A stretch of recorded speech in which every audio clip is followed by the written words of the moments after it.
It's like it pinged on me pretty quickly, sitting over here with like his nose in my shirt.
Pencil.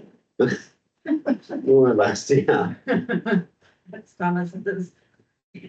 Most expensive. Most happy. I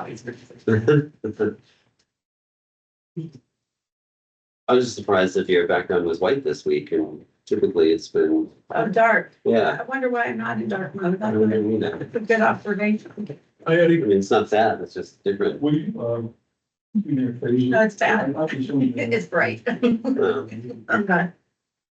It's bright. I mean, not much with it right now. You were saying where it's so you. That's why I need my people in front of me. Hey, Joyce, I'm between meetings, so I you're got here between, early. you're between meetings? I was in Bedford and then I don't have time to go home between meetings. In Bedford, you're allowed to be in Bedford. But only for a couple of minutes.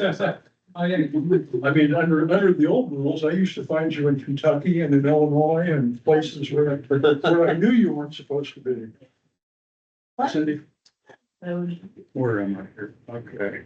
Yes. Well, I You'll may, be there. let me see who, see Doug won't be here. Oh, Deb and Mary are Doug Bruce. Deb and Mary. The signs for here. Yeah, Doug Bruce and Jay Bailey will both be online. Yes. Okay.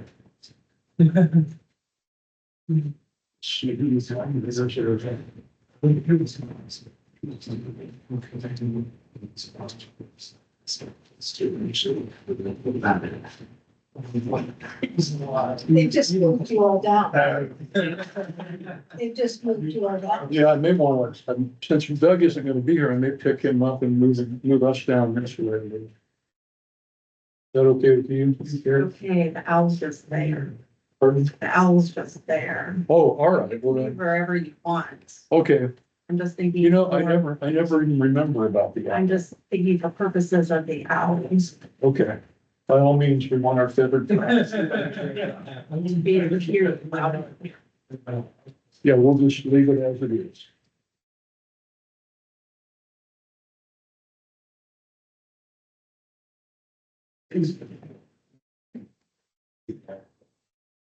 I'm always shocked to look up and see my grandfather.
Check, check, Ben, can you hear?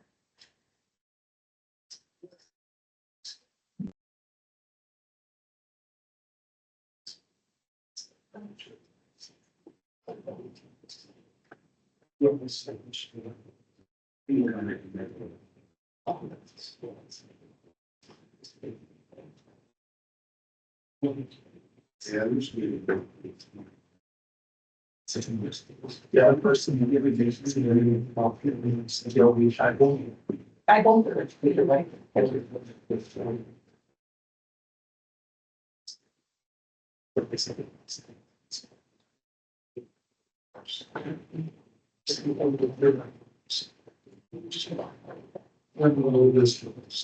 Can you hear us?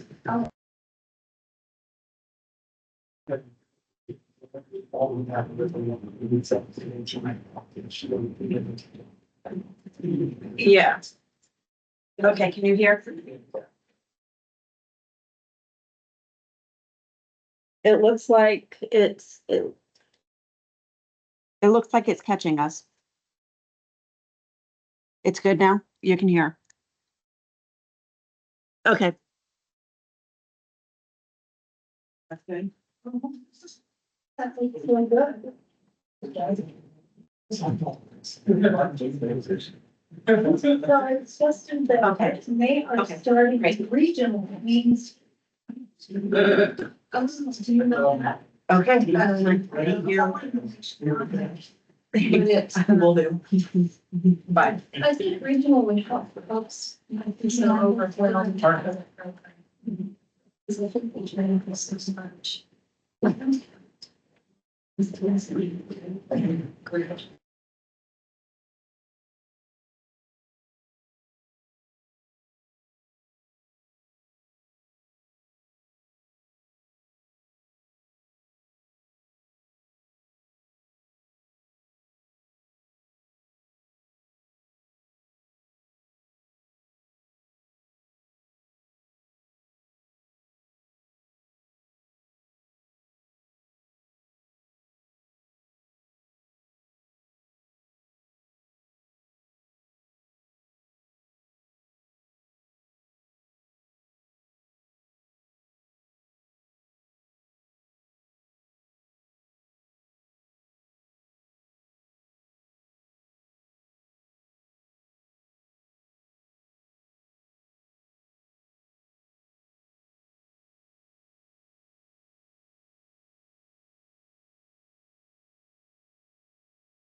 We are. We're ready? Right. Okay.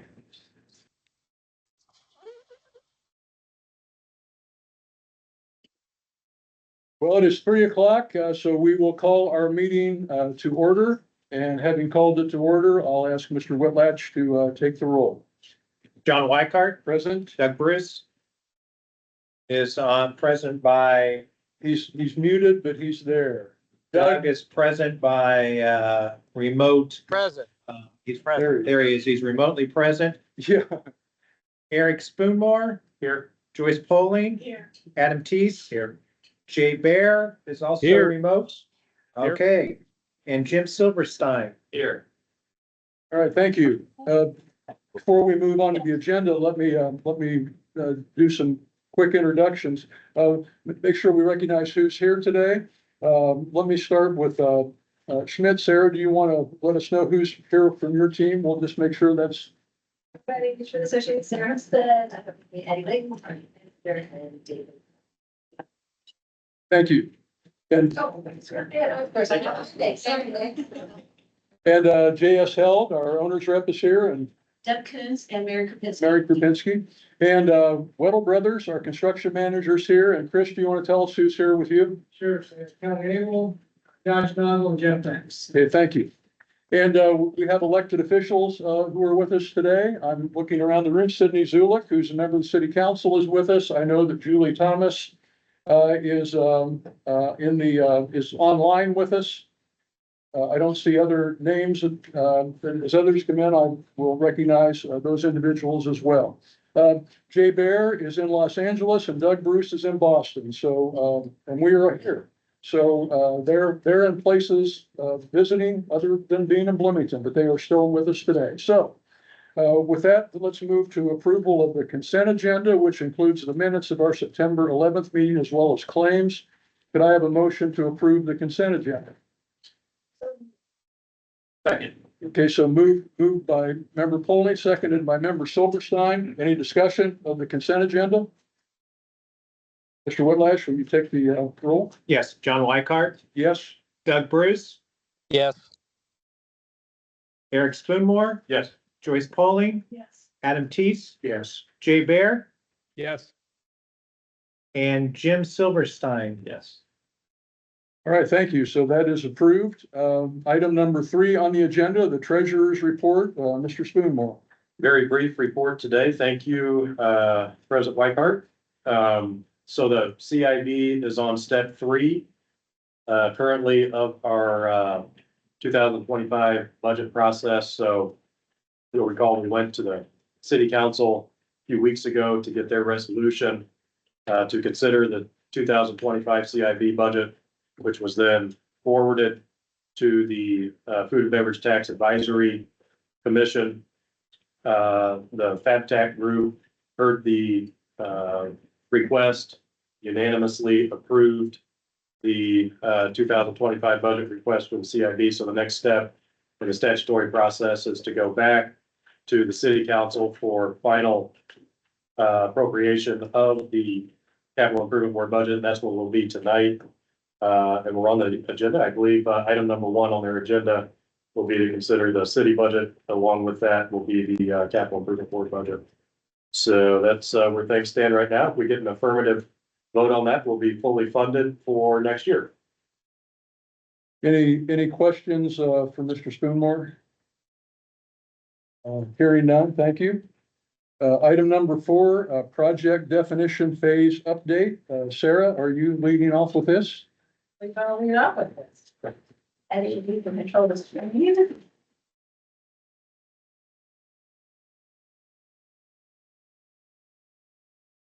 Eddie. I'll speak from here as long as everybody online can hear me. Can anyone online verify that they can hear me? All good, Sarah, thanks. Thank you very much. Okay, wonderful. So today we come to you with project definition update. We are almost at the very end of project definition, which in other nomenclature is schematic design. That means we're getting to the point where we're going to have a more refined budget. We're going to have our programs sorted out. We're going to have the spaces where they belong, and have an initial blush at systems. All right. So today we're gonna start with our project goals, as we always do, go through the design schedule, where we are precisely. We're gonna spend a little bit of time on the building program and on our public meetings. We have had some really good, positive interactions with the community. We had some great feedback on some, things they'd like to see changed and added to the building design. We've been able to move in those directions, so we're gonna talk about that and where we are today with those building changes, which did affect the floor plan and the elevations, I think all in positive ways. It's really awesome to have that, many members of the public come. And then we'll talk a little bit about where we are with things like HVAC, and I'll have a few, items I'll ask for direction, from this group, because as we wind up here, we do have a few decisions to make that are pretty important. All right, as a reminder, our project goals have remained the same since the beginning. We need to expand the space to make a more functional, more rentable community asset. We need to create inspiring architecture. We need to showcase the uniqueness and amenities of Bloomington, of Monroe County, make this place be as special as it is. Enhance the connectivity in every way that we can enhance connectivity, from pedestrians to bikes, to community connectedness writ large, and then, of course, achieve enhanced sustainability, as we seek to do with all Bloomington projects. We are at the very end of project definition. Project definition, by another name, is schematic design, which means that there is a long way to go, but we've done some very important foundational work in setting the project off in the right direction. More specifically, we're at the very, very, very end of that phase. And so there is an owner review special meeting in 2 weeks. And at that point, we will be asking for approval of this phase. One of the really important things we're going to bring to that meeting is an update on where we are with the project budget. And that is really what we're doing right now with the team, is working hard with Weddle, with the engineers, with the architects, to make sure that we're right sizing the project scope to the project budget that we have available. So we'll be able to bring that at that time. All right, Dave, let's talk about the roof. Good afternoon, David Greisel with Convergence Design, working with Schmidt on the project. And this is just a quick reminder of where we are with the program. And I want to point out to you, most particularly the highlighted lines in purple are what we call the sellable space of the convention center. The most important of which is that top line of about 29,000 square feet of flexible exhibit / ballroom space. That's the big room in the addition that will be kind of the driver of the entire project. We're also planning to add a couple of meeting rooms as part of the addition. And then in the existing building, this is kind of an inventory of meeting space that already exists, about 16,000 square feet of existing meeting space, plus the 30 some in the new building, for a total of almost 50,000 square feet of what we call sellable space. The total project, all grossed up, is about 100,000 square feet, 40 existing, 60 new. You can see we're slightly over that, so we're going to have to continue to tweak the plan to get to that 100,000 square foot number, but that's where we are right now. So let's review where we've been. This is the plan that was shared with the public when we had our public meeting last month, and just kind of gives the overall layout. You know, is the existing building is on the left, the new expansion, much bigger footprint on the right. You know, big idea here was loading the new building from the south to stay out of a sewer line that ran across our property this way, so that we're not trying to build over a sewer line and have to find some place to relocate that sewer. And then the idea is the connecting link that ties the two buildings together across College Avenue is a very important piece for making this a single convention center rather than a two building complex that doesn't really work as a unified facility. So that was the plans that we shared when we had the public meeting. We were looking at these drawings of the building concept, and we received a lot of input in that session that Sarah's going to share with you about what people thought about this. So Sarah. So we asked two big questions in the community. We asked, to make this truly a civic place, what would make it easier, better for the community to use? And what are your thoughts on authentic design? What does that really mean to be authentic to Bloomington? And like any public meeting, we got all sorts of comments, some of which were directly oppositional to one another. But we did get a fair amount of through lines through those sessions. A huge one, where's the limestone? I want to see more limestone. Can we incorporate that? That's part of who we feel like we are. Can we elevate public art? How do we really look at addressing pedestrian scale? What are the ways that we connect with nature? Specifically, roof garden was mentioned multiple times, but multiple ways to connect with nature through the outside. What's engaging architecture really look like here? How can we ramp that up? What's contextual? Can we be more contextual with the Bloomington downtown and the buildings that are all around this site? And then where's the Instagrammable moment? Where am I gonna go to take my picture and show that I have been to someplace special? What makes it authentic? And those through lines, we heard multiple times from multiple groups as being really important to improve upon the design. So what we do as designers with that input is go back to the drawing board and see how we can accommodate those goals better. Which is exactly what we did. So at that point, having received that input from the public, we sort of took a step back, said, okay, how can we incorporate these ideas into the design?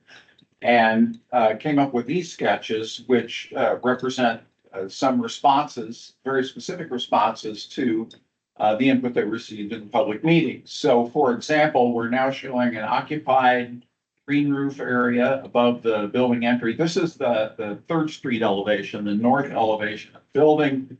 You can see this significant stone pier in the middle of the building here is intended to be clad with limestone and really represents that important limestone feature on the building. It's also repeated on the east side of the building. And we have been working and are continuing to work to refine the fenestration of the building to relate more both to pedestrian scale, so it feels like a very walkable downtown building, and also to relate to the architecture of the existing building right across the street.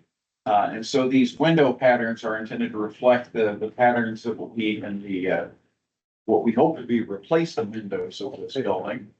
And then you can see we still have in this version, the sloping roof line, which has been simplified, added canopies to again bring the scale down, and so forth. So all of that was in response to the information that we received in the public meetings. This is kind of a little blow up detail of that where you can begin to see the pedestrian scale. Also on the link, the idea with the link was to make the link as simple and clean and minimal as we possibly can, to not have it be a big heavy presence over the street, but as light and airy as we can get it. And we're continuing to work on that. I think there's more work to be done there, but I think we're headed in the right direction with that.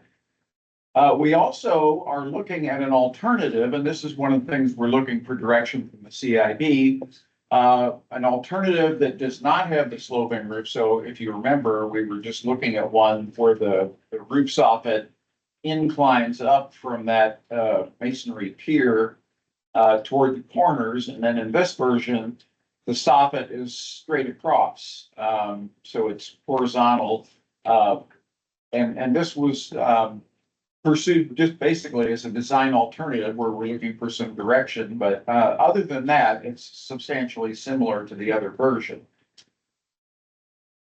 So, and then these are the current plans. Work continues on these plans and we continue to refine. And as I said before about the program, we're continuing to tighten up the plan. So we may lose a few square feet here and there, but generally speaking, what you're seeing here is the yellow green spaces are the net sellable areas of the building. The meeting rooms in this building, including the room where we're standing right now. And then you can see the much larger flexible ballroom meeting room space in the east expansion that is subdivisible. A little hard to see those lines on this, but it's subdivisible into 8 separate meeting rooms. So it's not only a 30,000 square foot space, it's also divisible into 8 different size meeting rooms. They won't all be the same size either, which is actually a good thing. And then a service corridor behind that and wrapping three sides of this big ballroom space with a pre-function corridor, which is where all that stuff happens. Registration, receptions, getting your name tag, paying your fee, whatever, happens out of that pre-function space, which is also, where the restrooms are. And then back of house, support space in gray down here in the corner. And I mentioned the service corridor on the south side that is able to access most of these rooms directly. And then this orange block down here is where the new kitchen goes. On the second level, we're showing the link going across here, and we've been frankly negotiating with ourselves the exact location and configuration of that link. There's a shorter version that plugs in right at the corner. There's a longer version that plugs in down here, and this is kind of the Goldilocks version that plugs in right in the middle. It's a little bit longer than the short version, but a little bit shorter than the long version. So that's another thing that we're looking for guidance from the CID on, is exactly the length and configuration of that link. But the idea is that there's a second level connection that brings you over from this building to this building, down an elevator or grand stair into the free function space below. And we have a series of meeting rooms along the second floor of the expansion that allows multiple simultaneous events to occur. So in other words, we could have two entirely different events happening in this building and this building, because there's not only the 8 rooms I mentioned below, but another 3 breakout rooms above on the addition. So it creates the potential for simultaneous events to occur. And then importantly, this on the corner here, this green block on the corner is actually outdoor space. So we're creating a rentable outdoor meeting space on the second level that would be a populated as well as vegetated green space that we think will be a really neat place to be in. I think it's going to be a very popular spot in the building. So that's kind of what the plans are looking like right now. And then as we have continued to evolve from those sketches I showed you a little bit ago, this is kind of where the model sits right now. So I'm going to show you 3 versions of this model. 2 are very similar and one's a little different. So the first version is with the sloping roof. As we were talking about, you can see the roof soffit slopes up from the masonry piers to the corner and then back down to the masonry pier. You can see a little opening in the roof where we're letting light into that occupied green roof space on the corner just above the entry at Third and College. And this one, we're finally starting to show a little greenery in the plan, so that's a good thing. You can see the connecting link over to the existing building. And again, we're working on that to try to make it as slim and slender and light and airy as we possibly can. Then there's a second version of this, and this one you're going to really have to look closely to even see what's different about it. But what we've done in this one is we have added a masonry band right at this, what I would call the spandrel line between the first and second floors. And in this one, the masonry band goes all the way across the facade. In the first one, the masonry band does not go all the way across the facade. The difference there is whether we use an aluminum storefront system or an aluminum curtain wall system, which has cost implications we're exploring. And we're going to come back to you on that. But I just want to say, so if you're having a hard time seeing the difference between this version and this version, don't feel too badly about it, because the difference is very subtle and very slight. But then there's yet a third version. This one you'll be able to see the difference, which is with the flat roof as opposed to the sloping roof. So sloping roof, flat roof, brick spandrels, or I want to say masonry spandrels, or not masonry spandrels, very subtle difference, spandrels and flat roof. So those are the options that we're looking at right now. 3 different exterior elevation options, all of that in response to what we heard in the public meetings, as well as continuing to work on developing costs and making sure this project fits within the budget. And to that point, So here's this is a helpful slide for the debate about flat roof versus sloping roof. This shows the two Third Street elevations directly juxtaposed one to another, which I think gives you a real straight up comparison of what we're talking about. You can also see on this one where the big, whoops, wrong button. The big masonry pier is. Hold on. There we go. Where the big masonry pier is, we're showing a giant banner. This could also be a location for artwork, which seems likely to me, possibly even artwork involving limestone masonry. So all those opportunities exist. And with that, I will let Sarah talk about exciting HVAC options. I feel bad talking about HVAC. We have Nick right here.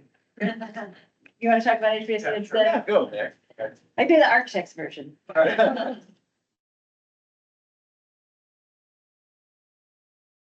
I'll try to keep it not too technical. So we've been looking at currently three options, kind of a good, better, best as far as energy performance. Weight is a big consideration too, and this, how it fits the building, how it all works out. But option one is kind of the conventional variable air volume VAV system with one big air handling unit. Not a great fit for the building physically. As it fits, as an example, the partitioned grand ballroom with having up to, I think, 8 spaces doesn't lend itself very well with variable air volume. And just the fit of the air handling units as it goes in. So we kind of put that there as a baseline, but not a good baseline. Option two is very much like what we have today at the existing building. It's water source heat pumps. It's a cooling tower to reject the heating or add cooling in the summer. And then it's got the difference to the current building for outdoor air ventilation. It's an improvement. It's what's called a dedicated outside air system, or DOAS. It has heat recovery. So any air that's going out of the building is heat exchange to the incoming air, recovers about 65 to 75% of the energy, both summer and winter. Big improvement for what's out there today. Right now, there's some outside air dampers that are partially open, somewhat mixing with the return air, small filters, no dehumidification. So we'll have that inherently there as option two. And then once again, it's still similar water source heat pumps, so much better than what's out there now. We'll have multiple compressors. We'll have built-in dehumidification, better filtration, going from maybe a MERV 6 to a MERV 13. If everyone remembers from COVID, that's the number that you want to get, is MERV 13. So that's the better option. It fits much better with the HVAC, the lead goals, on the HVAC being a big component of that. And then option three is very similar to option two, but instead of an electric boiler, and none of these are using gas, natural gas. They're all all electric. So option two is an electric boiler. As we all know, that's straight electric is more expensive to operate. So the difference with option three is it's a heat pump version. So it's almost an average COP, or coefficient of performance, or 2 to 3 times better than straight electric. So it'll be much easier on the pocketbook for the utility bills, but achieve the same thing. Plus, it'll help us get much closer on the lead as far as energy performance. So right now we're going back and forth with 2 to 3. We just got vendor pricing this afternoon, actually, and surprisingly, the cost is essentially a wash between 2 and 3. So we're still working out the details, but we think that it will be our recommendation ultimately to go with option 3, because it'll check the boxes of good performing, lower energy. You won't have the fluid cooler. You won't have the high water makeup water that you have on the evaporation. It could be thousands of gallons a day on the conventional system with option 2 as an example, or what we have today. So option 3 would be even better from the environment, from a water use perspective. And that actually brings lead points as well, not just energy, but all environmental use of water. So that's kind of it in a nutshell. Any other thoughts or questions for that? That retrofitting this part of the building, just for the. Okay, so that's for the new building. Excuse me just a minute. We're asking the board if the board has any questions. Okay. Yeah, this is the new building though, that just, and I should have explained that. The existing building is, the scope is essentially HVAC option 2. It's going back to the old building. The old building has 33 heat pumps. About 10 or so have been replaced through the years. The remaining 22 that are still the original 1991 vintage. The plan is to replace those with the similar ones that we would be using in the new building. So once again, consistencies across the board. On that is a great opportunity for me to talk about the There's existing building. Sarah, there's another question. Yes. Oh, sorry. If the prices between 2 and 3 are converging, is there any reason not to go with number 3? At this point, no, and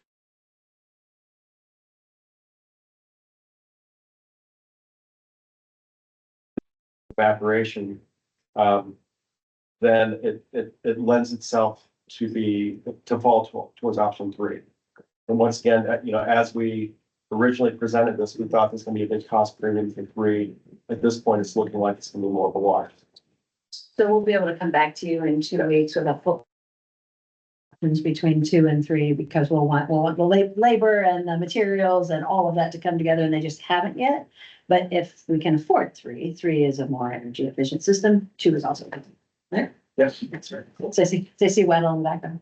Another question, Sarah. Yes. That, Sarah. So I'm just kind of thinking about the neighbors that'll be surrounding us and the noise that would be produced from these units right now, are current. Right. Sometimes it can get a little distracting out there because it is a little loud, but Sure. what is your assessment of, the placement of these units and? I would say 3. So the overall thought is the heater rejection, what they're probably hearing at night is the cooling component. That is currently a fluid cooler with a large fan that's pulling in air on the sides, keeping it out the top. With option 2, that's what you would have. It's almost identical to what we have there, probably even 2 of the same size. Yeah.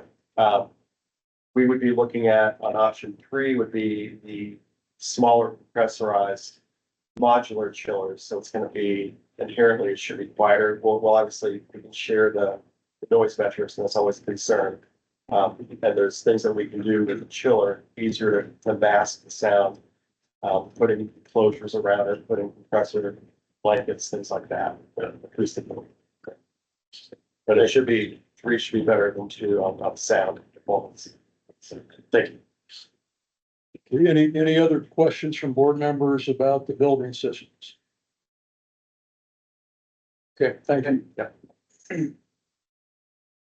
Okay, the other thing we've been doing is really dialing into this building and being good stewards of this building and what's here, and the funds that we have. And so, we're being very mindful about what our priority items are here. And right now, we've gone into another deeper level of study into this building. And I think these 6 things really are our priority items at this time. One is, some of the window systems are failing, so doing window replacement as we need to. 2, some of the original HVAC is failing, as we just mentioned, and so replacing those units 1 for 1 in this building, which would not mean redistributing the air, it would just be picking up the failing units and putting in new units in their place. 3, we're gonna need some masonry tuck pointing, that'll be piecemeal, but in order to keep, water's the enemy, so keep water out of this existing building to keep it healthy and safe. We do have some utility separation that is required now under current code, so looking into that. Refitting the kitchen as necessary to make sure that the 2 kitchens work together nicely. And then as we take the bridge across the street, we will need to do some landscaping and updating in order to make that outdoor space, particularly in the front of this building, be really welcoming and pleasant space. So those are our 6 things that we're really kind of honing in on right now. We're putting budget numbers to those things. There's a big list of wants to. And so we're putting budget numbers to those as well. But these things are the things that we really need to do in order to make the buildings function well. And if I may, you may recall in some of our public meetings that priority list had 10 items on it. And the 10 have been have been reduced before that we're still looking at.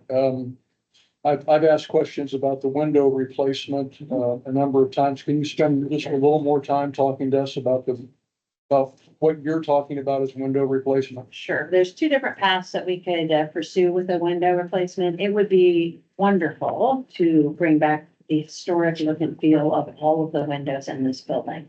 But that is probably going to be cost prohibitive. What we can do for sure is replace the failing window systems with new window systems that are a little nicer, a little more historically accurate in terms of their profile. And again, keep the water out of the building. And so we're pricing that two different ways, but what we are likely to come back to you with is replacing the windows with similar windows to what are here now, just the current version of them that work to water. So we're talking about not replacing windows for an aesthetic, so to speak. We're talking about replacing windows that are failing and that need to be replaced. That's correct. Right. Okay. So we do need direction on three different things, and I think they're not super hard decisions with the possible exception of the first one, so I'll take the first one last. If I see heads nodding, what I would like to do is eliminate version 1 of the HVAC, which doesn't get us the lead points and is less efficient than this building, and come back to you with cost models, both in long-term and short-term costs for options 2 and 3 of the HVAC system as presented. Seeing heads nodding. I thought that was an easy one. That's great. Yeah, if our more efficient system is also less expensive to install, well, of course, that would be the logical choice. I just don't know that it will all pan out quite like that. Sarah, when you say come back to us, do you mean October 23rd? Yes, When we meet again? I will have both of those prices on the 23rd.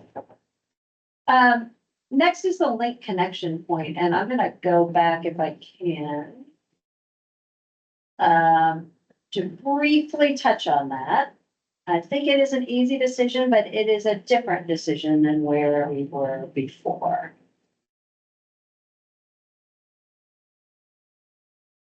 So originally, we were trying to build the absolute shortest bridge that we could possibly build, because it is less expensive to do that. Upon reflection, what we lose when we build the shortest bridge absolutely possible is we lose the beautiful meeting room on the second floor, the meeting room that is up there right now. We dramatically impact the ability of Felicia and her staff to host big events there. And we also lose what is a really nice historic kind of front box of the building. When we make the decision to change that point, hold in a minute.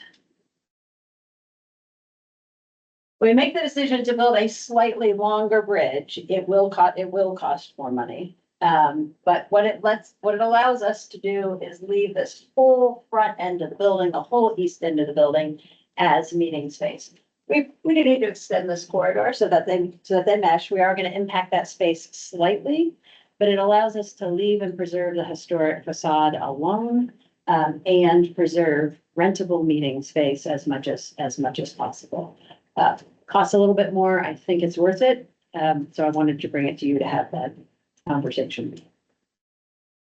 I would propose this is a better solution for all reasons. Yes, Adam. I think it's a little hard to understand how this affects this ground floor connector between the hotel and.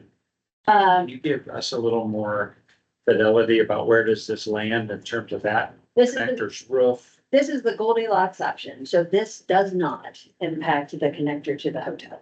It is just to the east of where that would interact. Our goal is to not touch it. See, for me, that is a little concerning. I would like to see them thought of as an integrated. It seems odd that you'd have a connector and then just outside the door above your head is another connector.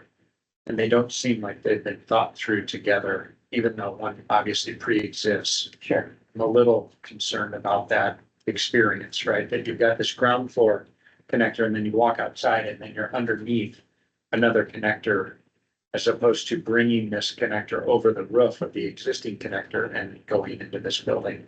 at a simple way. Yeah, that's a fair comment. Our concern is that we cannot take it over the connector without tearing down the connector and rebuilding it in its entirety.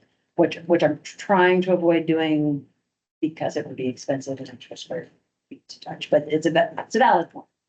I guess maybe that diagrammatically, it just would be nice to have a diagram to show where the existing connector is in relation to the options you're choosing. That's totally fair. I will make sure that happens by the time we meet again.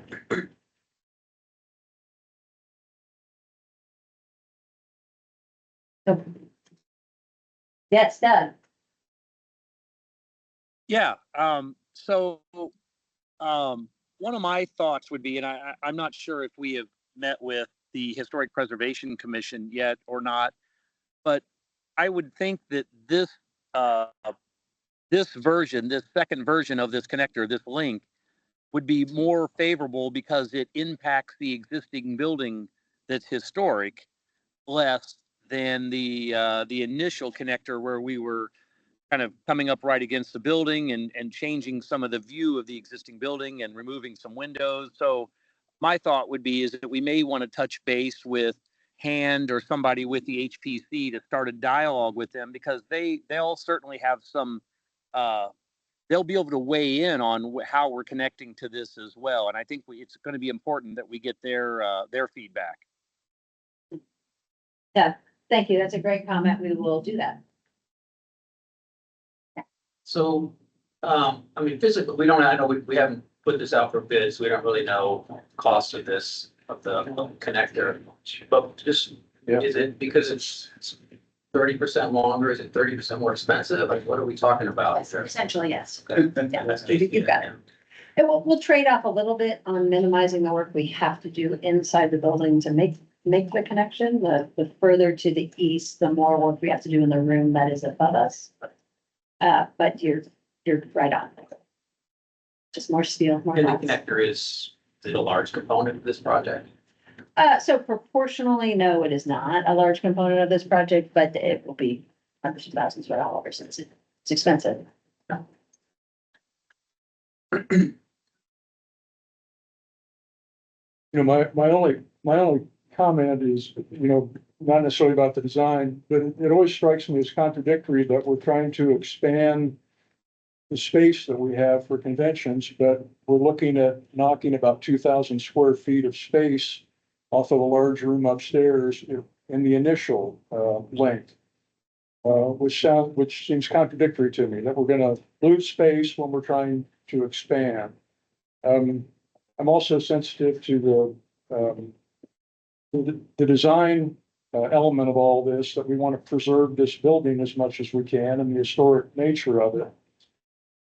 So what resolution today are you looking for from us as we move forward for you to consider what you're going to recommend to us in a couple of weeks? Well, because this is different than what we saw before, I would like to come back to you in a couple of weeks with the implications of this financially. And also I can definitely come back with implications where it hits the connector below.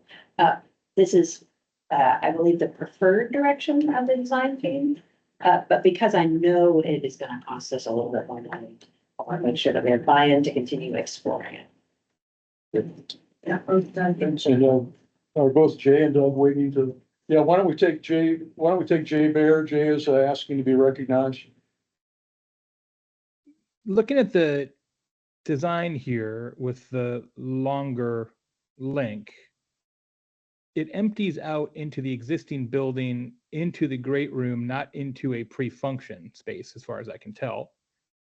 So my question, Sarah, is if the great room is being used for an event, does that make the link inoperable to the new building? Because that seems operationally challenging. Yeah, Jay, you didn't see me walk up to the screen and do my best Vanna White, but we are gonna have to extend the existing pre-function space to catch the end of the bridge. So the So we bottom will, part of the so green we rectangle will, would be gray, probably. yes, sir. We will eat into a little bit of the existing space, just not a whole third of it like we were doing before. Got it, thanks. You're welcome. And Doug, did you have another comment? Yeah, just one more thing I wanted to, one of my observations, I think, from looking at this link in the longer version and how you're showing it today.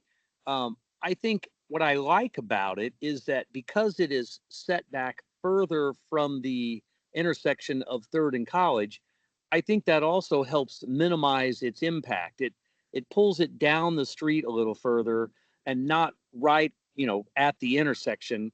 And so I think that's something about this version that we should take into account because I think it minimizes its impact. And again, on the historic building, it certainly minimizes the impact. I just wanted to make sure we were thinking about that as well. Thank you, Doug. Jay? Yeah, Jay? Thanks. Completely agree with Doug's point there. I think that's really well founded that it becomes less of a dominant feature when it's not right at the intersection. Since we're sort of talking link, I just had a couple of other questions about the other end of the link where it connects to the new building. That elevator doesn't seem super large. Is that intended to be like the primary, not only users of the convention center elevator, but also a freight elevator? Yeah, it's gonna do double duty in the addition for both passengers and freight, and we'll probably go with a slightly larger than normal cab, like maybe 3,500 or 4,000 pounds, but it's not gonna be a full-on freight elevator that you could put a car on. Okay. Well, we wouldn't be taking cars to the meeting rooms. They would be using. Right. The exhibit. Exactly. That's the point. So Sarah, do you have what you need? I think I do. I will just query the group. Our intention is to continue to explore the shorter versus the longer bridge, and hopefully come back with some numbers associated with both and your preferences. Can I ask one more question? Yes. Just building on Jay's, or not, Jay's comment. Did you look at the option of taking basically gray down to gray, pre-function down, connecting the connector all the way to the pre-function area and not eat into the meeting area at all? Yes, we did. And, the reason we did not recommend that is because it gets very long, which gets very expensive, but also because the connector that is underneath it, it's here, we would have to tear it all down. Yeah. And start over. And I believe that triggers all sorts of things in terms of impacted area on the existing site and more square footage that we can't really afford to build. Okay. But yes, we did. Okay, anything from anybody else, Jay or Doug, before we move on? Okay, Well, then the last thing I wanted to talk about, which is maybe, maybe the most challenging, and that it really is a difference in direction, is whether or not we prefer a butterfly roof or the straight pavilion roof. Again, there is going to be a cost differential here. It is a design change. I will say, I had someone make a comment in the renderings that it looks like we're shorter than this building. It's not really true. I think that's a trick of the perspective. And you can't really see the exhibit hall in either of these renderings, which is set back a little bit and is higher. But it is true that the sloped roof, the butterfly roof, the end of that does get higher than the flat roof. It is also true the rest of the elements that we talked about, the green roof and the outside space, they remain the same. Whether it's sloped or whether it's flat. So I would love to get a preference on design direction, sloped butterfly roof or flat pavilion. And I'll answer any questions. Yes. So I wasn't on the early visioning session. Butterfly roof is a downscaled version of Big City. Is that true? Or was this? Butterfly roof is a version of that, yes. I think that initial concept is what led us to the butterfly roof. I think it was go big. I think It was so big, it was Yeah. even more dramatic than. Yeah, it was more dramatic. It had more folds in the roof plane. This is the simplified version of that, which actually I prefer. I think it can be a much more elegant solution. And considerably less expensive. And considerably less expensive than where we were before, which has kind of multiple planes of the roof. Did I read, Butterfly is 400,000 or so more than I think I read that figure Give it- someplace. Give or take, that's just, let's round up to at least 500,000 just here between friends, but Right. it is more expensive and it's more expensive because it is more complicated. Yeah. And it's more expensive because it's a little bit taller, right? And so that means we have more exterior wall, more dramatic, I would argue, Right. but it is a lot more expensive. What about roof maintenance? What about roof maintenance? Yeah, I'm not, Is a difference in the flat. flat roofs aren't really flat roofs. So even the flat roofs in Indiana are sloped roofs. They're just very, very low sloped roofs. I don't think there's distinctly any difference in maintenance cost or how you would handle maintenance. In addition, we're also looking at part of that roof being available for green roof, which you can do on a slope. If you get too steep, you cannot do it. So from the green roof perspective, it might change where we're looking at green roof, but neither precludes the addition of green. I think from a maintenance standpoint, I think these are equivalent. Yeah. They're both gonna have a membrane roof. They're both gonna be serviceable in terms of, a service person can walk on that roof. It's not gonna require harnesses or anything. So I think let's see. From our public input, the public wanted memorable, stunning, something, that they would talk about when they went back to their hometown. I think the butterfly roof accomplishes that, and I think the flat roof does not. The flat roof is safe and acceptable and matches a lot of things that we have nearby, but it's not memorable. So I have strong feeling that the butterfly roof is the way to go on this. Yeah, Eric? I agree 100% with Jim. I think this is worth the extra investment. We've got one time to really do something unique and add some of those unique characteristics to this building that we hope is going to be a central part of our downtown for generations. So I'm all for the butterfly roof. Other comments, Adam? Sounds good to me.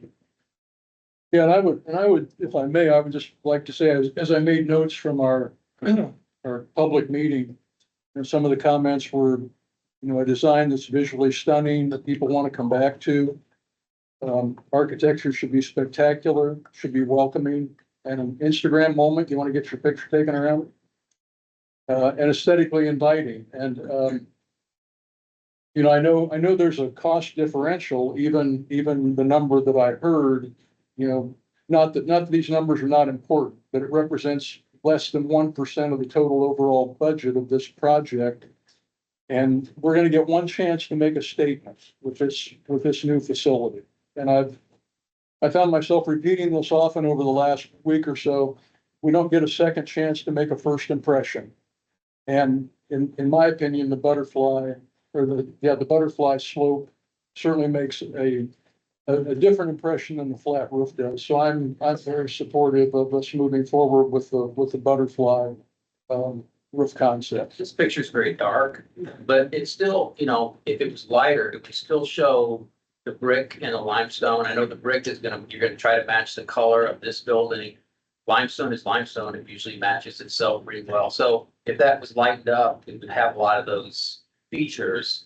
We see it still represents the authenticity of our downtown. We're trying to bring through, but it modernized it and it gives it some style. And so I think it accomplishes all those goals. Yeah, and I think you're absolutely right on the rendering. We're getting close to the point where we're gonna be a little more photorealistic so that we can add lighting. We are starting to get to the point where we do add street trees, where we start to add where really the pull-offs are happening. But we'll get some more accurate representation of materiality and texture as we go through our next one. Sarah, before you go on, Yes, sir. and because when I first looked at this, and one thought in my mind is the fact that it looks like the current building is taller, bigger than the expansion. Is that an illusion? It depends on where you're standing. It's a matter of perspective. I think some of it is a matter of perspective, but also, this building is not going to dwarf the existing building, and that's by design. It is 2 stories tall. There are tall 2 stories with one big story event center in the middle. I think this building on this kind of concourse gathering level, is gonna be about the size of the existing building, and I think that's appropriate and nice. But the fact that it looks a little bit shorter, I think that's a pretty good perspective. Yeah, okay, okay. Just as you go through your next iteration of your graphics and materials, I just noticed that the soffit roof line is in a, what I'd call cool gray as opposed to a warm gray. And just what kind of tones you're thinking about. We deal a lot of limestone where I work, and it tends to not be a cool product, it's a warm product. And so I just would, because I think your final materials could be different if it's a both or tone rather than. Good comment. Doug's asking to be recognized again. Doug? Yes, I would add that I echo the sentiments of our Mr. Weichart and Mr. Silverstein on their thoughts on this butterfly roof. I would add that what we need here, and as an architect, this is the kind of thing that keeps us up at night. That we need architecture that defines this place, and I think this does this well with some of the items that are tying it into the existing building and tying it into our history of limestone. But I also think in this case we also need awe-inspiring architecture, something that people will take the selfie pictures with, or pictures and share it with their friends and say, this is where I went to a conference. It wasn't just Bloomington or Monroe County, it was this building. And I think that this butterfly roof helps achieve that. So just my opinion, but I think it's been well stated, and I think that's the direction that we should be looking into. Thanks. So does that give you what you're looking for? That gives me what I'm looking for. I'm hearing consensus, and we will continue Sarah, to develop. do you need input from us? Maybe it's too much artistic input from us today on this masonry band versus the storefront. I would like to come back to you with Okay, what that all right. difference So you don't really need that from means us today. visually. Okay. Once we planted the trees in their appropriate spots, it becomes very difficult to see in our rendering. So let me get Okay. back to you. Okay, I just wanted to make sure that we were giving you what you needed. No, I appreciate that. Okay, so then that is the end of our report for today. Our next 2 weeks, we're going deeper into the budget, which we've been doing with Weddle for weeks now. So that what we have is a closer to a line item budget, not just a square footage budget to bring to you. We're working through site development, so we'll have that to talk about in more detail on the 23rd. And then on the 23rd, we'll be looking for schematic design, project development, parts. Okay. Are any other questions, thoughts? No, any other questions from board members? Thank you. Thank you. Yeah, thank you very much.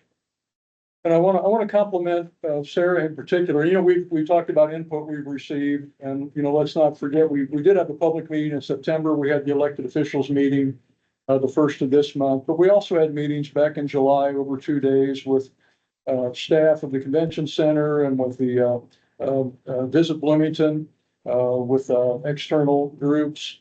And back in June, we had input from the city council and the letter that they sent us about their recommendations for the project. So there's been lots of input in this project, and every time it's changed something. And so it's been heard, and I know, Sarah, from your presentation with the elected officials, I've never presented to elected officials and been applauded. So first of all, I want to recognize that I heard that in your presentation. It was an excellent presentation, and all of this work is much appreciated. I know we're paying you, but it's much appreciated from the standpoint that you're listening, and we are seeing results of your listening. We see it every time you come back to us with a different product, and I appreciate that. Before we move on, I saw another elected official, Isabel Piedmont Smith, came in. I think there she is, President of City Council. Thank you for being here, Isabel. And I want to mention too that before we move on, this is actually the 30th public meeting that we've had on this project in the last year. So we had our first meeting October of 2023, and this is now the 30th different kind of public meeting on this project. It's our 13th CIB meeting. We've been to 5 city council meetings related to budget. We'll be to a sixth meeting tonight, which will move us up to 31, actually. 3 FabTech meetings. We had interviews with hoteliers. We've had 2 interviews with our construction managers. We had an interview with our owners rep before selection. We had obviously those 2 days of design with collaborators. We've had our work sessions and our public meeting and our elected officials meeting. So all of those together by my count equal 30 different opportunities where we've had to make presentations about this to the public. And I want to acknowledge that and recognize it. I think that's important. All right, so I think we're to item 6, which is the project cost model update. And I've asked Deb and Jeff Underwood to work on this together. A question came up about the cost model. We approved something in our September meeting that was part of our consent agenda that was a cost model, but we didn't spend time talking about it as part of the public meeting. And I think it's important that we understand as a board and the public understand where we are in this cost model. So I've asked Deb and Jeff to put something together for us so we can go over that and see that in our public meeting.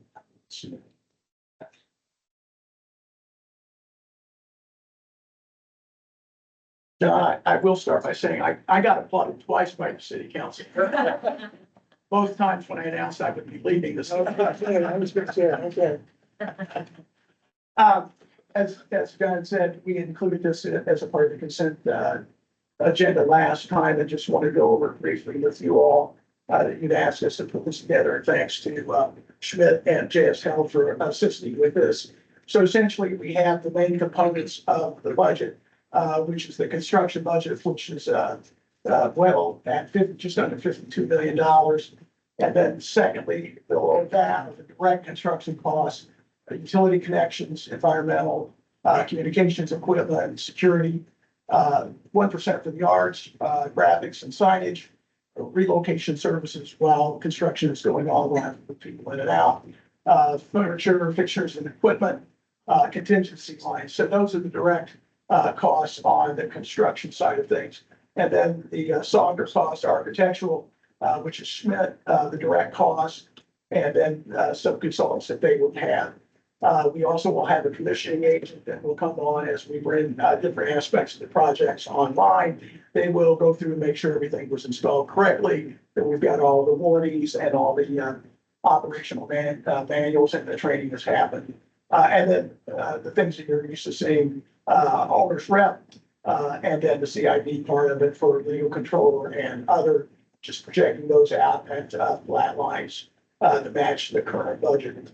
So the total estimated cost, and this is version 1.0, we will continue to update this as we get new numbers, just under $70.8 million. Working with the city and their financial advisors and bond counsel and bond representatives, we've kind of given you a low and high. We're looking at different alternatives as far as the bonding is going forward.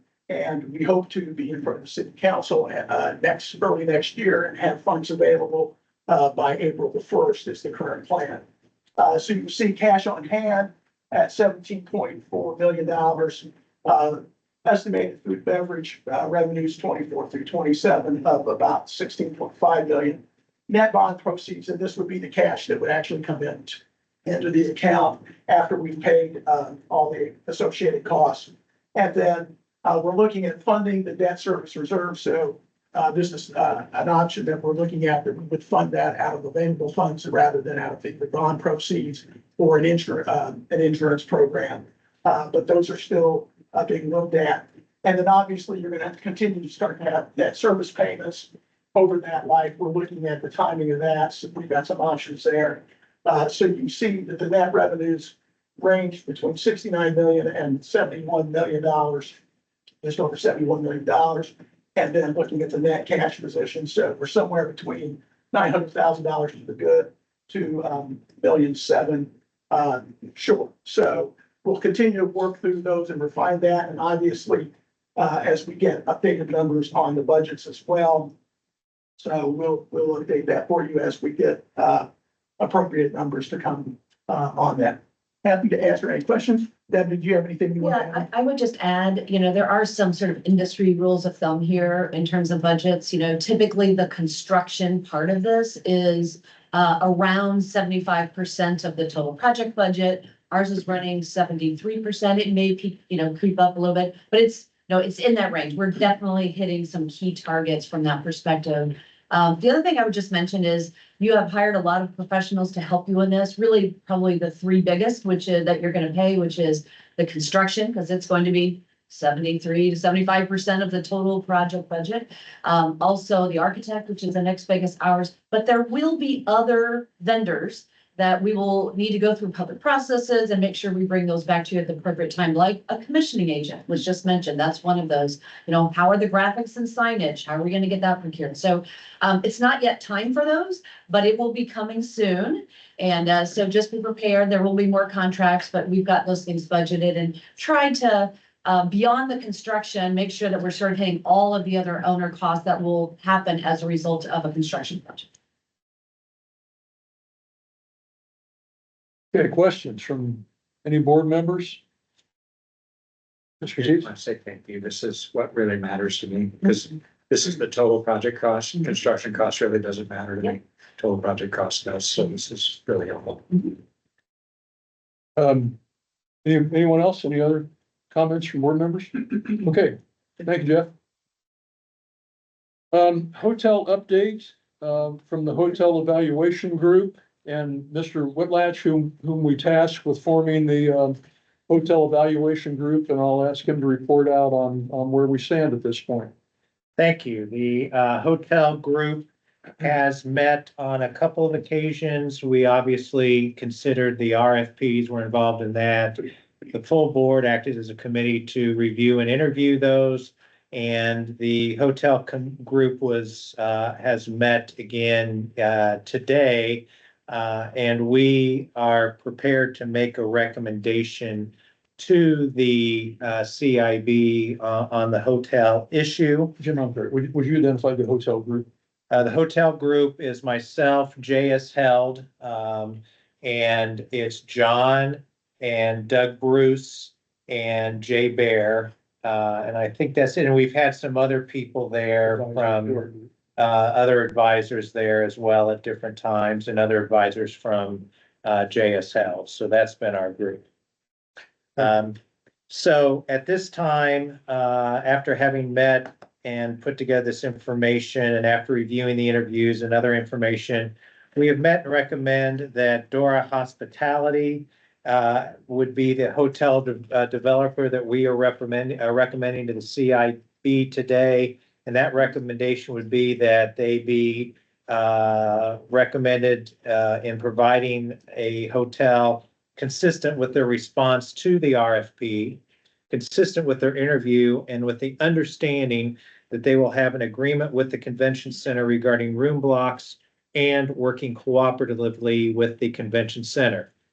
Based upon their expressed interest in the real estate to the north of our current building, also known as the Bungard Robertson property, we recommend sending this selection, if it is recommended by the CIB, to the city, specifically the City Redevelopment Commission that owns the property to the north.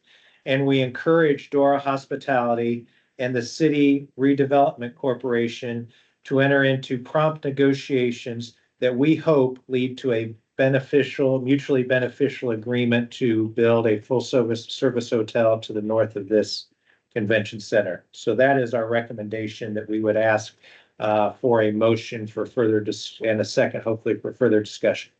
Okay, so we've heard the recommendation. Is there a motion to approve the recommendation? Second. John, Okay, this so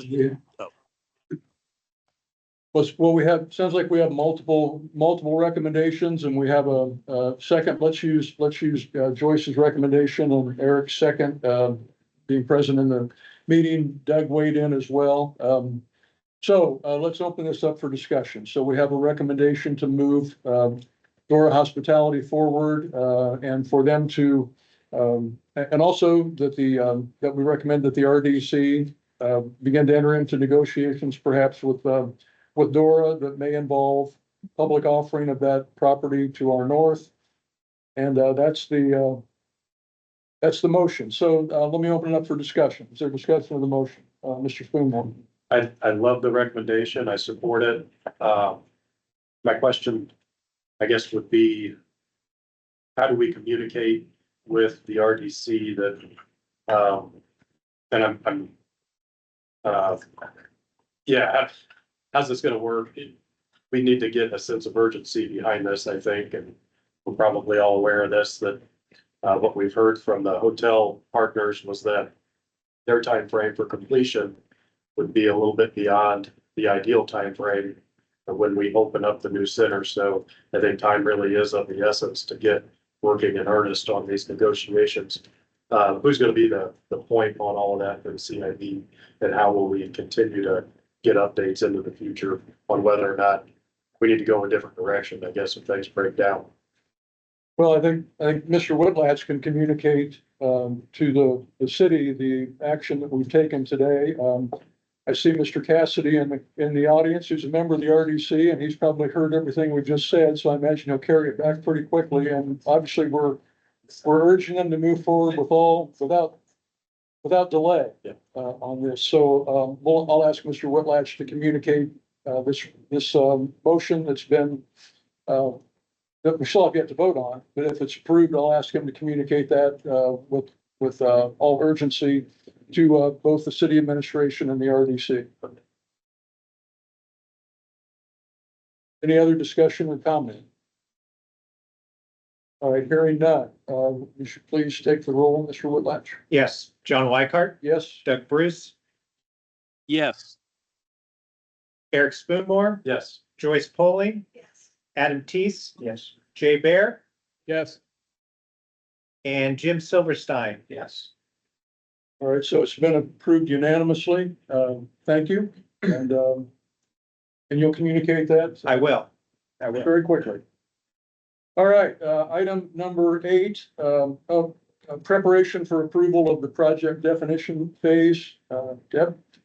There's a special meeting being called on October 23rd. We appreciate the extra time as we're working through the design. Thank you for giving the direction today for the design decisions. As you heard from the Schmidt Associates team, the plan is to the architect and the construction manager, we're working together to make sure there's that alignment, right? That we've always talked about. We will be seeking approval from this body to approve what's called project definition in the contract. Some of you who have been around the industry a long time may remember it as schematic design. It is now officially called project definition. So we will be looking for you to approve what is the very first design phase of 3 design phases, right? So every time we go through a design phase, we get more and more detail. You can see there's concept here, there's program, right? The types of spaces, the size of spaces are in place. And then in the next design phase, which will be final design, which will go into February, right? So from the point that you approve project definition into final design will take us to February and then beyond to finish up construction documents in phases for bidding. So just a reminder of everybody of what it is we're going to be asking you to do, that this is not the end all be all. There's more to come, more fun to come. There will just be more and more details asked. So for instance, assuming you approve the butterfly roof with the budget on that day, you will then always see the butterfly roof, that decision. We don't expect that to come back at any time. So, but there'll be other new decisions like colors and finishes and things like that. I'm happy to answer any questions, but we just want to prepare because it's a big decision, but we got to realize we want you to realize that it is the first decision, but it sets many foundational aspects of the design in place that we really don't want to have to go back. And this is why we were meeting on October 23rd. Correct. Okay, all right. So any questions of Deb? Let me say, I want to, because I'm involved in the bi-weekly meetings with J.S. Held and with Little Brothers and with Schmidt. I know how hard all have been working, and we all understand this project has to be in alignment with the budget. We will have a finite budget for this project. It will not be bigger. We will not ask for more money. than that finite budget. So that's what they've been working very diligently, on, and we will hear more about this then on October 23rd. Okay, thank you. I left this out of the first agenda that we prepared. I know it's been added today, but this is the new number 9 is old business. Is there any old business that needs to be brought before the board at this point? Any new business that needs to be brought before the board? All right, hearing none. Comments from board members? Comments from board members? Mr. Spoonmore? I want to, just, reflect a little bit on that meeting that we had with all the elected officials last week or the week before, which I thought was terrific. And I just want to, really thank all of the elected leaders involved for, the great feedback that they've provided to the CID, to get us to where we have been, and, appreciate their partnership to see all the county commissioners, all the county councilors, and majority of the city council and the mayor there together. I thought was very impressive, and it was a very positive outcome. And so I just wanted to say thanks to the elected officials, and we look forward to more of that collaboration and teamwork going forward. Appreciate that. And I appreciate you bringing that up. And I think by my count, we had 6 of 9 members of the city council present. We had 6 of 7 of the county council present. We had all. Marty was on Zoom, yeah.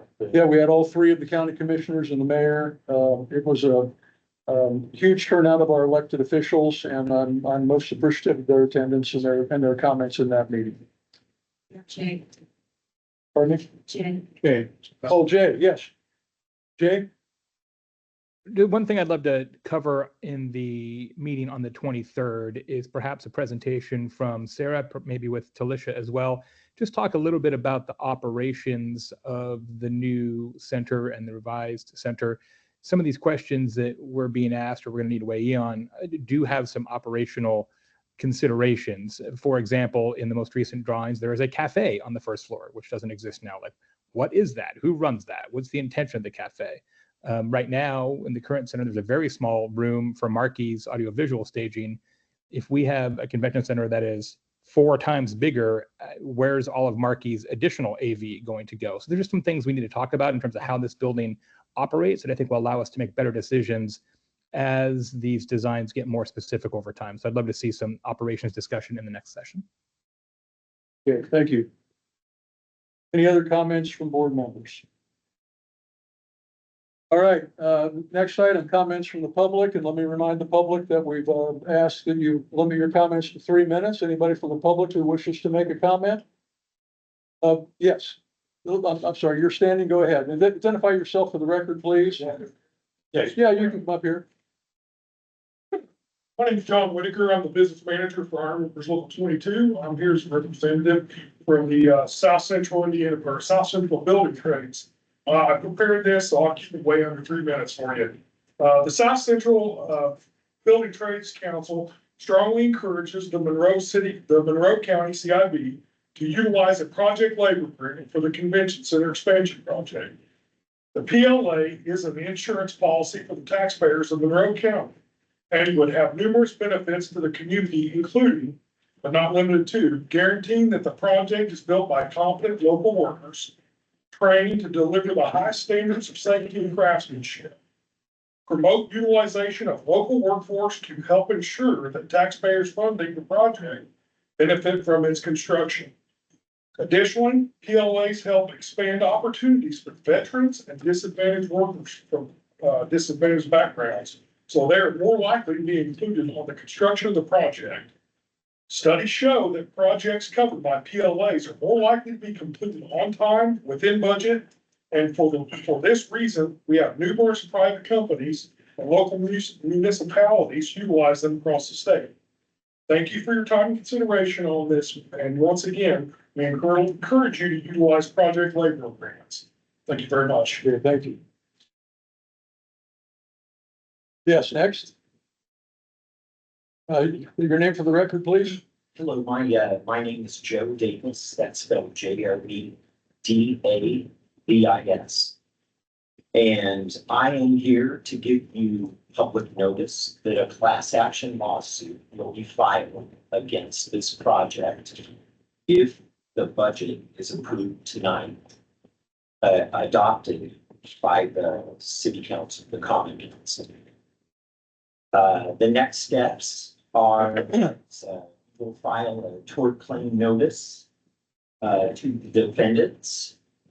Those are the executive and legislative branches of city government, the executive and legislative branches of county government, the CIB, the RDC, or the Redevelopment Corporation, and there could be other party defendants notified as well.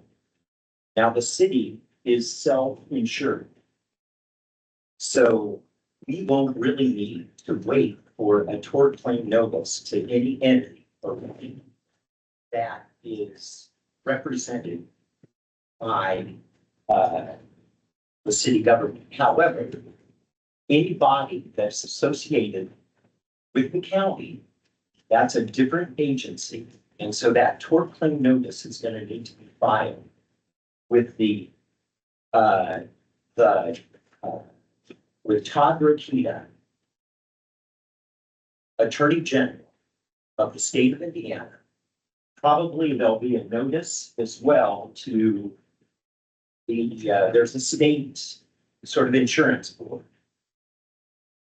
Once we make this tort claim notice filing and it goes through the proper amount of time where there's a response that is generated or provided to us, our class, various classes of damaged citizens, then we will file formally this civil tort, this class action civil tort. And with that, there will be injunctions, cease and desist of all monies that be appropriated to this project that the community does not desire.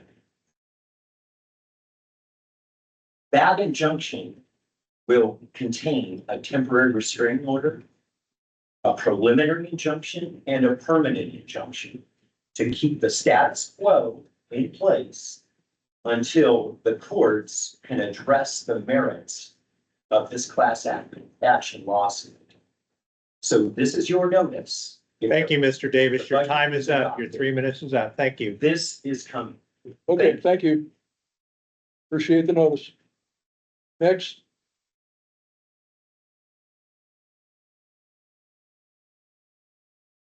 Afternoon. My name is Michael Kelter. I'm the president of PMI Meridian Management. We currently work with Monroe County on some residential and businesses that are owned adjacent to this property here. And so we are here just on behalf of tenants that are currently living in those both the residences and the businesses here in Bloomington. So I was not present for the hotel discussion, so I don't know if this is part of the hotel discussion that was approved. But one of the concerns of this tenants is that when the hotel is built to the north, a lot of the parking is going to be lost for the convention center. Obviously, we all want parking. If you can't park at the convention center, it doesn't do you a lot of good.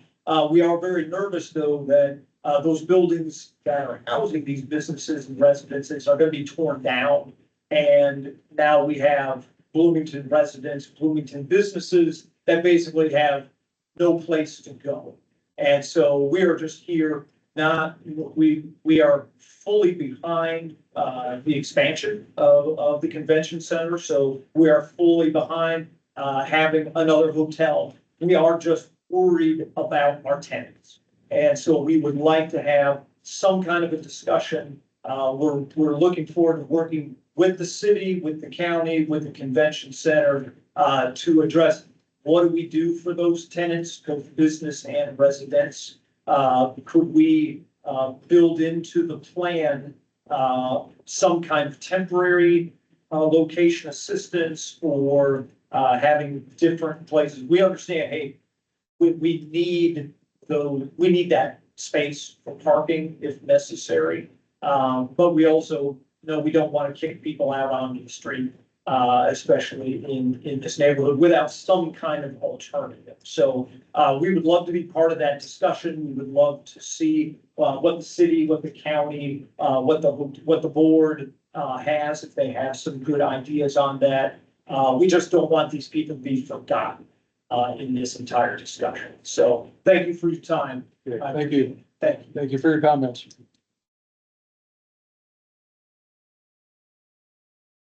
Steve, designated responsible for I don't know.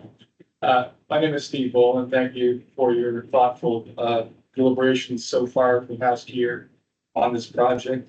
I have a few thoughts I'd like to pursue after the meeting and in days to come. First of all, with respect to this existing building, I've used the large room upstairs as a merchant during the chambers conventions or when they have conventions of local businesses. I've attended it at banquets and I've attended it as, I've been in that room as a concert goer. And in the last respect, that room has been one of the least desirable spaces as a venue, as a performance venue. Lotus used it years ago and it was always the least desirable space. I have long been concerned about the usability of the new space as a musical performance venue. And I haven't heard a whole lot about it. I'd like to know more about the space upstairs, though I believe it's sterile. So I wanted to know what kind of thought has been put into its ability to be a larger performance space, how many people will be able to hold and the like.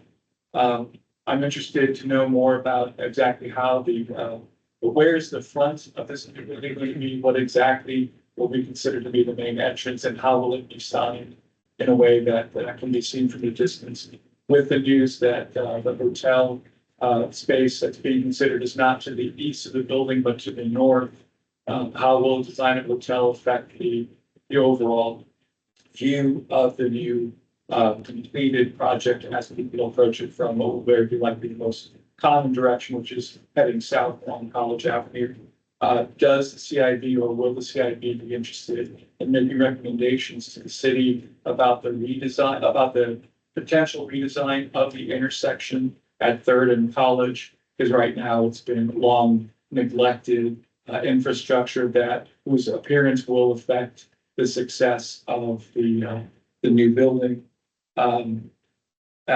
What will happen to the land that the authority collectively owns to the east of this building if there were to be a hotel built there, if something were to go wrong? Well, in either case, wherever a hotel is built, will there be some kind of a direct connection to the buildings? These are all questions I have not been able to answer for myself.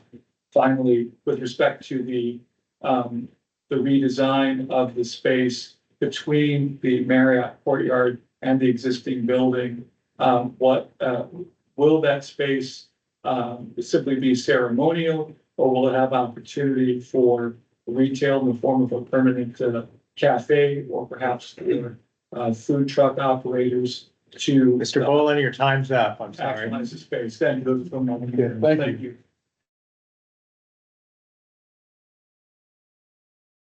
Good afternoon. My name is Todd Schnatzmeyer. I'm the Executive Director of the Indiana Limestone Institute. I was able to speak shortly at the last meeting. I greatly appreciate that. It sounds like a lot of my concerns were expressed here. Thanks to Sarah and David for at least looking into that and incorporating some of those ideas. I just wanted to strongly urge you to see how maybe a little bit more granular. It's hard to tell in the perspective of the drawings and, the rendering that we saw today. Maybe it's just my eyesight getting bad. I couldn't quite see it all. But I would encourage you to look at maybe looking toward rough backs or variegated selections. Variegated would certainly help the budget. The availability of the stone, it speaks to natural stone. So it covers some of the considerations on tonality as well, gray and buff. in warm and cool tones in that selection.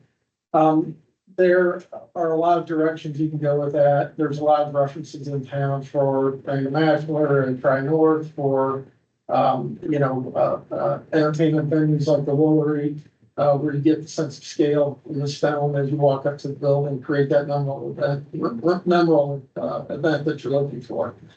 So I think there are some good opportunities there. I like the direction you're going. I appreciate you acknowledging our history and our connection to limestone here in the region. It does matter. It means a lot to everybody here. I do like the butterfly, by the way. And I was just curious also if you looked at any sort of other bridge type structures like suspension versus precast T's and that sort of thing. So I don't know if you looked at any of that, but part of the Derek thing that you were looking at earlier would lend itself to that sort of thing to sort of go with the suspension type thing. So anyway, thank you very much for your time. Thank you.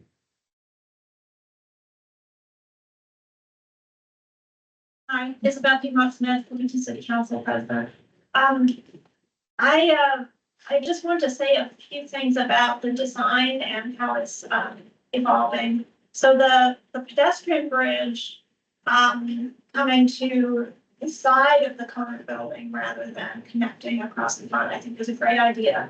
But I am concerned that it will look very strange to have that second floor bridge not aligned with the first floor walkway that we have currently.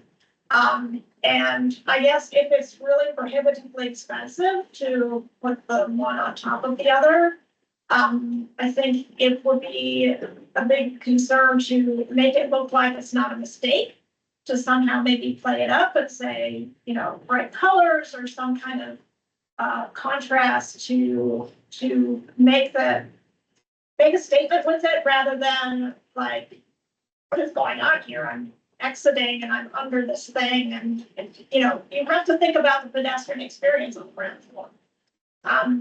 So I want to say that, and then also on the roof line and the kind of Instagram, experience that we want to create something exciting that looks interesting. Keep in mind that most people are not going to see the panorama view that we saw during the meeting today, right? I mean, it's an urban area. You're not gonna stand across the street. You're not gonna be able to see all that. Maybe from the roof of the parking garage across the street, but so really the details are going to be what's really important to make those Instagram moments or to make folks remember that Bloomington is a good place as far as the architecture. Just a few comments. Thank you. Thank you.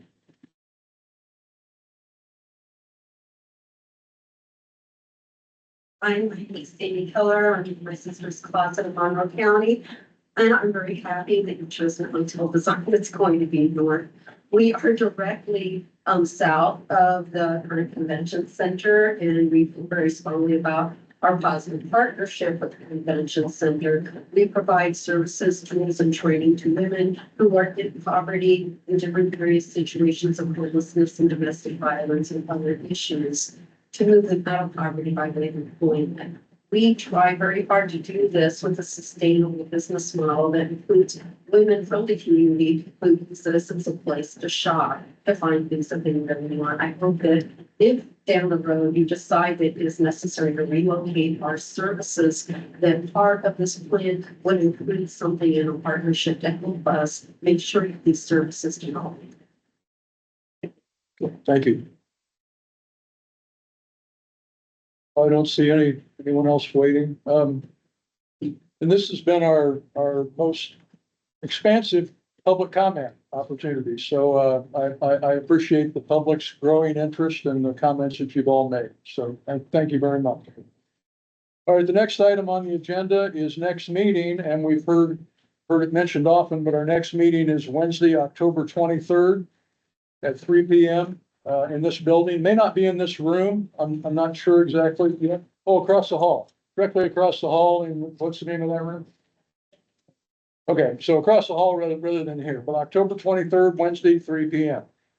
So with that, I won't even say it again. We are adjourned.